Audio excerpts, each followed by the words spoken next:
안녕하세요. 오늘 저희와 함께 파헤쳐볼 주제는요.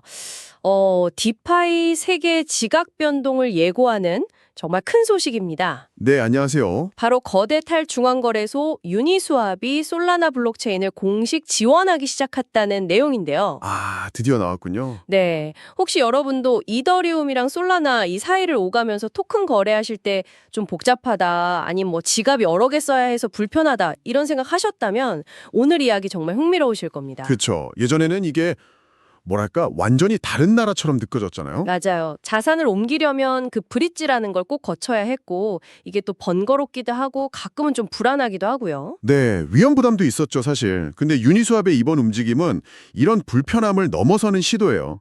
분산되어 있던 디파이 생태계를 이제 하나의 경험으로 묶어보려는 아주 중요한 시도라고 볼 수 있습니다. 하나의 경험이요. 흥미로운데요. 그럼 어떻게 이게 가능해졌는지, 또 이게 어떤 의미를 갖는지, 그리고 뭐 우리가 좀 조심해야 할 부분은 없는지 오늘 한번 자료들 보면서 깊이 파헤쳐보죠. 네, 좋습니다. 먼저 배경부터 좀 짚어볼까요?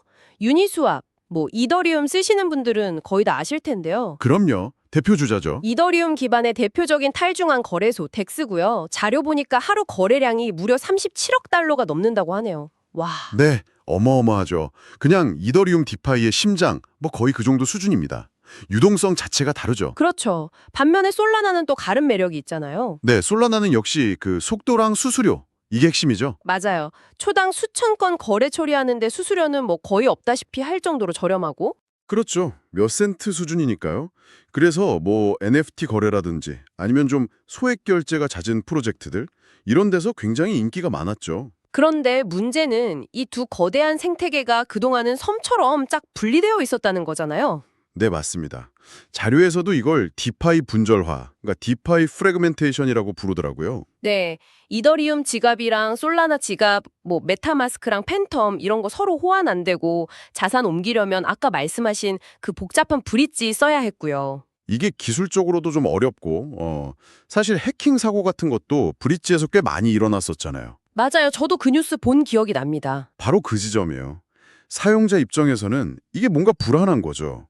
브릿지가 보안에 취약할 수 있다는 생각도 들고 또 디파이 처음 하시는 분들은 어떤 체인 써야 하지? 지갑은 또 뭘 깔아야 해? 자산은 어떻게 옮겨? 아유, 이 학습 과정 자체가 너무 힘들었어요. 네, 진입 장벽이 꽤 높았죠. 이 복잡성이 어떻게 보면 디파이가 더 확산되는데 좀 걸림돌이었던 셈이에요. 그런데 유니스왑이 이번 웹앱 업데이트로 이 장벽을 확 낮추기 시작했다는 거죠. 네, 유니스왑이라는 하나의 앱 안에서 이제 솔라나를 공식적으로 지원한다. 이게 핵심입니다. 비유하자면 예전에는 뭐 미국 가려면 미국 공항 가고 유럽 가려면 유럽 공항 가야 했는데 이제 하나의 큰 국제 허브 공항 터미널에서 다 해결되는 뭐 그런 느낌일까요? 네, 아주 적절한 비유 같습니다. 구체적으로 뭐가 달라졌는지 좀 보면요. 첫째는 이제 여러분이 쓰시는 솔라나 지갑 있잖아요. 팬텀이라든지 뭐 백팩 같은 거. 네네. 이걸 유니스왑 웹앱에 그냥 바로 연결할 수 있게 됐어요. 와, 그게 되네요. 유니스왑은 원래 이더리움 쪽 아니었나요? 그렇죠. 원래는 이더리움이랑 EVM 호환 체인 중심이었는데 이번에 솔라나를 딱 품은 거죠. 그럼 두 번째 변화는 뭔가요? 두 번째는 그렇게 연결한 솔라나 지갑으로 솔라나 기반 토큰들 있잖아요. 뭐 SOL이나 USDC 아니면 다른 여러 밈코인 같은 거요. 네. 이걸 앱 안에서 바로 다른 토큰으로 바꿀 수 있게 됐습니다. 수합이 가능해진 거죠. 아, 그러니까 이제 솔라나 토큰 거래하려고 굳이 다른 솔라나 전용 덱스를 찾아갈 필요가 많이 줄어들겠네요. 네, 맞습니다. 유니스왑 하나로 해결되는 부분이 많아지는 거죠.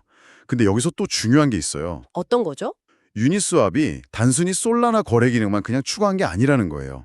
사용자한테 가장 좋은 거래 경험을 주려고 솔라나 생태계에 아주 강력한 도구를 가져왔어요. 강력한 도구요? 네, 자료에 따르면 솔라나 토큰 수합할 때는 주피터 API라는 걸 쓴대요. 아, 주피터. 그거 솔라나에서 제일 유명한 애그리게이터잖아요. 맞습니다.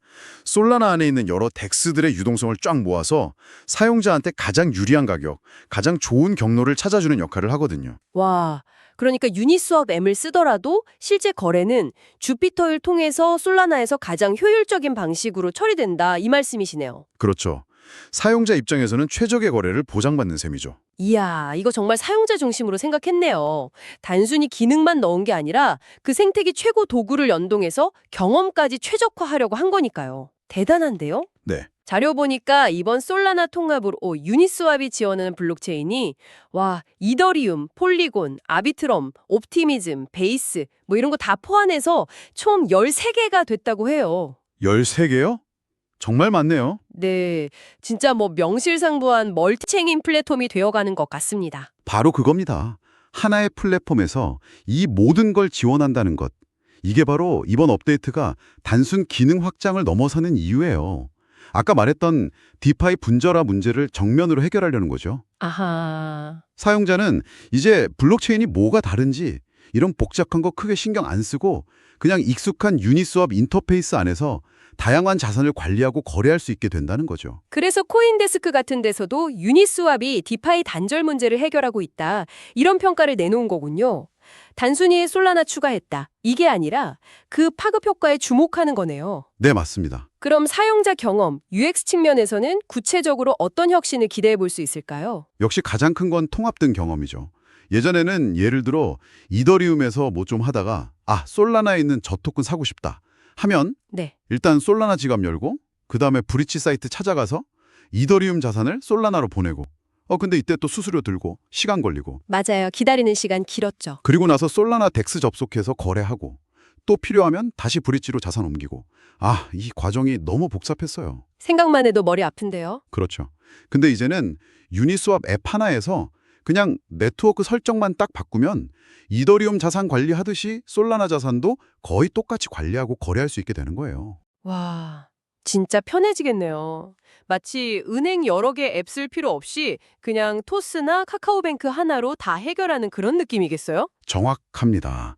특히 여러 체인에 걸쳐서 좀 활발하게 디파이 활동하시는 분들, 소위 디파이 파워 유저들한테는 정말 희소식일 거예요. 네, 자산 운용 효율성이 엄청나게 올라가겠네요. 맞습니다. 그리고 이 편의성 증가는 결국 유동성 증가로 이어질 가능성이 높아요. 예전에는 각 체인에 좀 갇혀있던 돈들이 더 쉽게 흘러다니고 활용될 수 있는 길이 열리는 거죠. 유동성이 모인다는 거군요. 네. 그리고 또 프로젝트 개발팀 입장에서도 좋아요.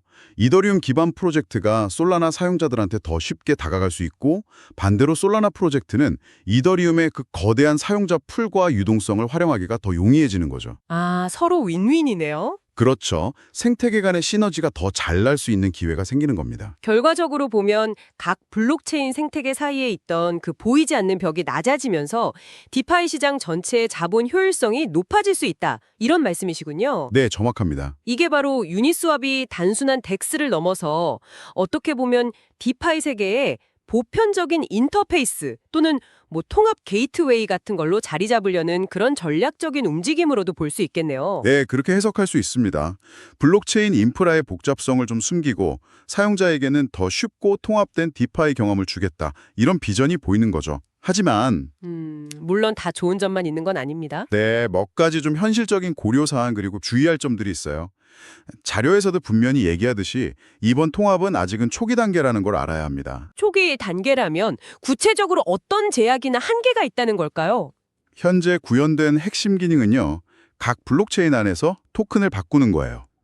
체인 내에서의 교환이요? 네, 그러니까 유니스왑 앱 안에서 이더리움 토큰끼리 바꾸거나 아니면 솔라나 토큰끼리 바꾸는 기능. 이게 중심이에요. 아직은 예를 들어서 이더리움에 있는 ETH를 클릭 한 번으로 솔라나 네트워크에 SOL로 바로 바꾸는 거 있잖아요. 네네, 그게 되면 진짜 편할 텐데. 그렇죠. 이른바 크로스체인 수업이라고 하는 건데 이 기능은 아직 완전히 구현되지는 않았어요. 그렇군요.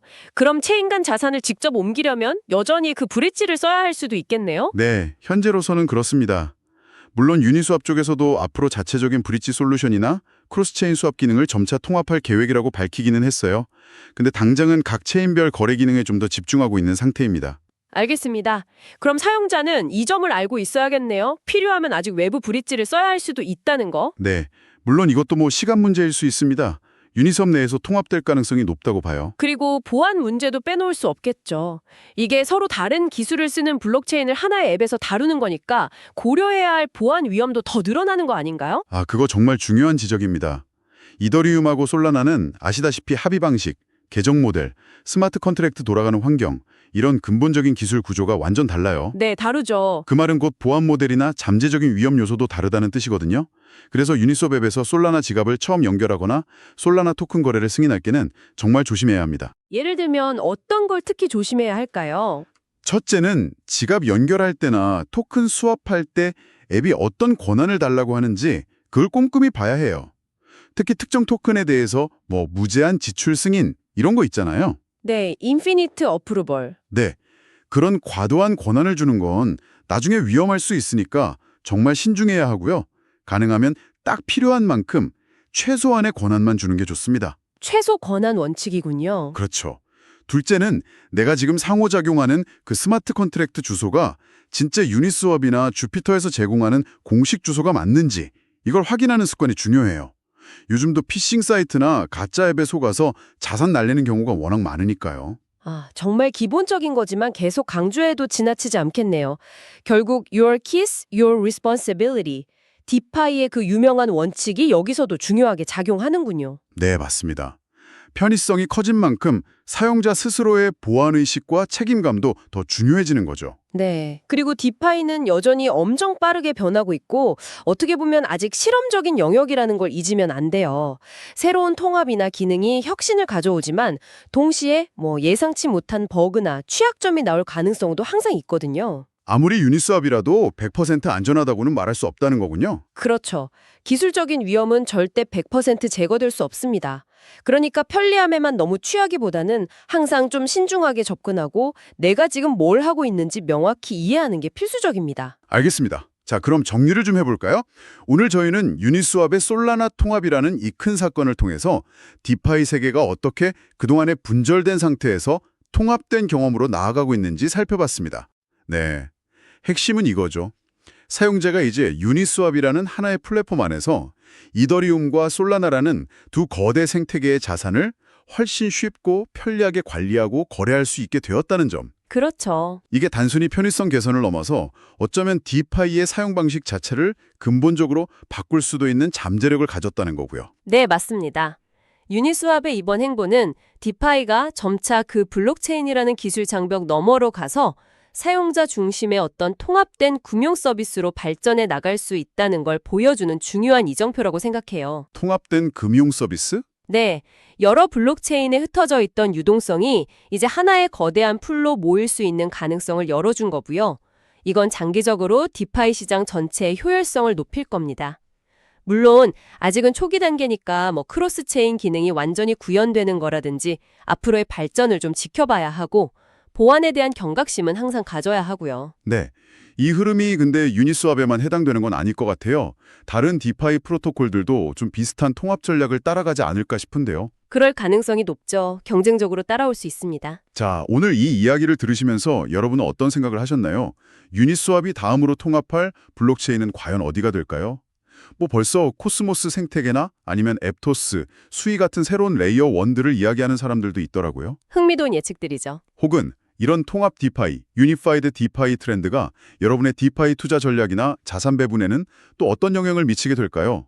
이 질문에 대해서 한번 깊이 고민해 보시는 것도 재미있을 것 같습니다. 저희는 다음에 더 흥미로운 분석으로 돌아오겠습니다. 네, 감사합니다.